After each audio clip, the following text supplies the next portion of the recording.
Assalamualaikum warahmatullahi wabarakatuh kan. Hari ni saya nak reviewkan untuk set toolbox set daripada Kilat iaitu 218 pieces. Apa yang dia ada? Sebelum tu jangan lupa like, follow dan subscribe dulu bang. Okey, so ini set 218. Okey, lepas tu bila korang buka bang nampak, memang penuh dia punya barangan aksesori dekat sini. Iaitu datang dengan set spana iaitu 8mm hinggalah saiz 19. Lepas tu datang dengan ni soket panjang. Soket panjang ni starting, korang tengok dia punya starting 10, 9, 8 sampai lah paling kecil 4mm, paling besar 22mm dia punya saiz paling besar. Lepas tu datang dengan 3 saiz Richard, 1/4 saiz dia. Kedua iaitu 3/8. Dan paling besar adalah yang ini. Set setengah inci lah, biasa orang pakai untuk buka barang-barangan kereta kan.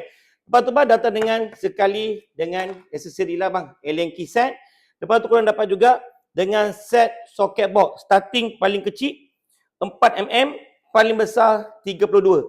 Kalau untuk bintang punya daripada E4 sampai E24. Ini untuk bit screwdriver lah. Bit screwdriver dengan aksesori dia. Nampak tak? So setiap anda punya pembelian ni semua ada warranty selama 1 tahun tau. Sebab material tu yang ada warranty iaitu chrome vanadium. Nampak tak? So mana berminat bang, korang boleh masuk dekat mana-mana live official Kilat Pro Tools, korang boleh dapatkan untuk set toolbox ni. Sebenarnya dia ada banyak untuk set toolbox ni. Dia ada set 53, 61, set 82, 110, 121 dan 218. So yang ini yang spek paling tinggi untuk set toolbox ni, nampak tak? Memang meriah. So memang korang boleh carry, nak bawa pergi simpan dekat bengkel motor, bengkel kereta, boleh, tak ada masalah. Itu saja untuk review kita pada petang ni. Jangan lupa subscribe dulu bang untuk next video.